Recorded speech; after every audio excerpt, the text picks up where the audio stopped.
গুলশানারা বুঝি শুনছো, দেশে ভোট আইছে। হ্যাঁ শুনছি তো। তুমি কিন্তু দুইটা ভোট দিতে পারবা, একটা এমপি বানানোর জন্য, একটা নিজের জন্য। নিজের জন্য মানে?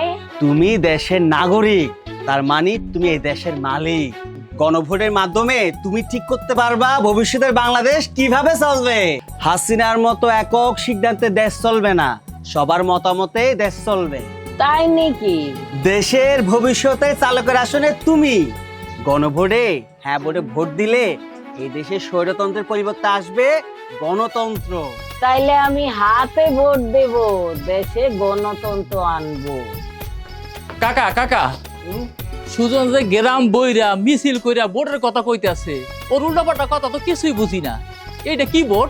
শোন, আমি থানার মাঠে গেছিলাম, ঢাকার এক সাহেবে পাইছিলাম, তার কাছ থেকে সবকিছু শুনিয়ে বুঝাইছি। এটা হলো গণভোট। দেশ মেরামতের দায়িত্ব পড়ছে জনগণের হাতে, মানে ভোটারদের হাতে, মানে আমাদের হাতে। তাইলে কি এমপি ইলেকশন হবে না? আরে বোকা, সেটা তো হবেই, ওই একই সাথে গণভোট হবে। গণভোট কি? ওই যে কইলাম না, দেশ মেরামত। সবার মতামতের ভিত্তিতে দেশ সংস্কার। এবার ভোট দিতে গেলে দুইটা ব্যালট পাবি, একটা এমপির মার্কায় সিল দিবি, আর একটা হ্যাঁ না ভোটে। তুই হ্যাঁতেও দিতে পারিস, নাতেও দিতে পারিস। এতে কোনটাই কি হবে? লাভ লোকসান কি? লাভ হবে, প্রধানমন্ত্রী 10 বছরের বেশি কেউ থাকতে পারবে না, আর একজনে দলের প্রধান আবার প্রধানমন্ত্রী, এই দুই পদে থাকতে পারবে না।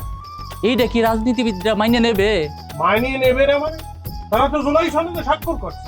সংসদের 180 কর্মদিবসের মধ্যে তারা এই ধারাগুলো সংবিধানে যুক্ত করতে বাধ্য থাকবে। আর শোন, হ্যাঁ না ভোটের হ্যাঁ পাশ হইলে আমাদের রাষ্ট্রপতির ক্ষমতা বাড়বে। তবে ওই যে আগে অপরাধী আর খুনিদের যে ছাড়িয়ে দিত, বেকসুর খালাস দিয়ে দিত, সেইটা তিনি আর পারবেন না। এইটা কিন্তু ভারী ভালো হবে। শোন, আরো কি হবে, এই কথায় কথায় যে সংবিধান পাল্টাইতো, সেই সংবিধান আর পাল্টানো যাবে না। সংসদে আর একটা উচ্চ কক্ষ হবে, আর বিচার বিভাগ স্বাধীন হবে। কোর্ট আদালত জনগণের দোরগোড়ায় আসবে। সত্যি এত কিছু হবে? সত্যিই হবে।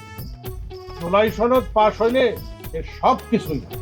আর এর পরে, মানে পরবর্তী নির্বাচনে থাকবে তত্ত্বাবধায়ক সরকার। সব দল মিলিয়ে সেই তত্ত্বাবধায়ক সরকার গঠন করবে। নির্বাচন কমিশন আর পিএসসি সহ সবাই মিলিয়ে সরকারে যোগ্য লোক ও নিরপেক্ষ লোক নিয়োগ দেবে। সংসদ হবে সব দলের। সংসদে নারীর প্রতিনিধিত্ব বাড়বে, আমাদের মৌলিক অধিকারও বাড়বে। মনে রাখিস, এই হ্যাঁ ভোটের উপর নির্ভর করতেছে আমাদের ভবিষ্যৎ, বাংলাদেশের ভবিষ্যৎ।